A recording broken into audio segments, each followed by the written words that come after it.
Ça fait 10 ans que Valérie Mossef travaille pour la pénitentiaire et elle a rarement battu le pavé. Mais si aujourd'hui la directrice adjointe de la maison d'arrêt du Pontet près d'Avignon a choisi de manifester, vêtue de son uniforme et de sa casquette, c'est parce que, dit-elle, on est dans une situation critique.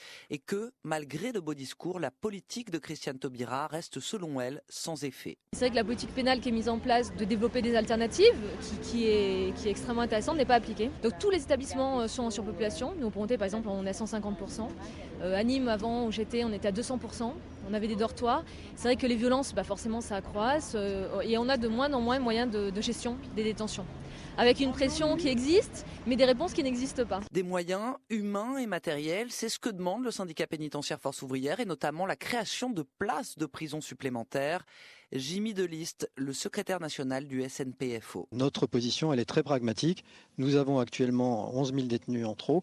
Il faut au moins que nous puissions prévoir 11 000 places de prison supplémentaires. Après, si demain ces places-là ne sont pas toutes occupées parce que la politique pénale qui aura été choisie commencera à produire ses effets, eh bien écoutez, tant mieux. Ça nous permettra d'accueillir les personnes qui nous sont confiées dans des conditions de dignité beaucoup plus intéressantes que celles que nous pouvons leur proposer aujourd'hui. Si la surpopulation carcérale vient de battre des records, c'est aussi, d'après Emmanuel Poinas, directement lié à l'évolution de la délinquance.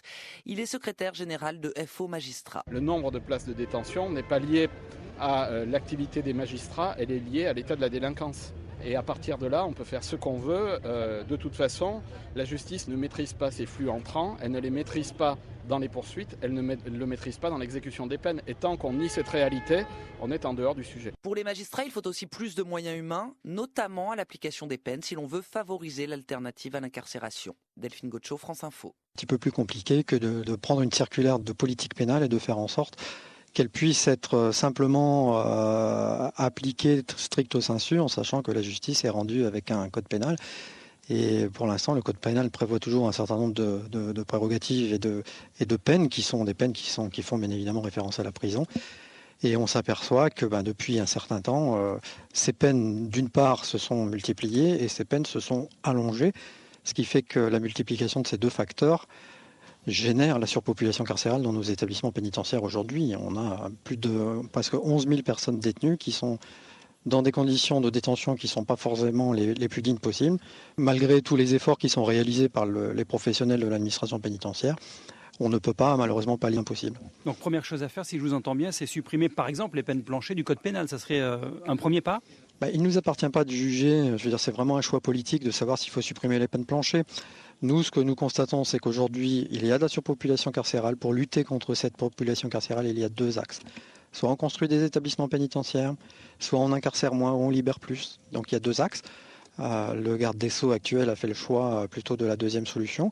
Sauf que cette deuxième solution, pour le moment, nous n'en voyons pas forcément les effets. Et c'est très difficile et très conflictuel au quotidien parce que les détentions se tendent.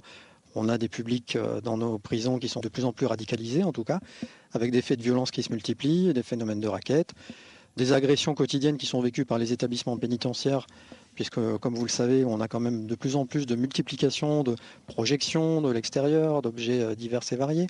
Donc il y a une certaine forme de fragilité au niveau de la sécurité. Alors d'un côté, ceci aidant, la surpopulation carcérale d'un côté, les problèmes de violence à l'intérieur de nos structures, tout ça ne contribue bien évidemment pas à la lutte contre la récidive. Et on est vraiment en opposition avec les souhaits dont nous a fait part le ministère de la Justice.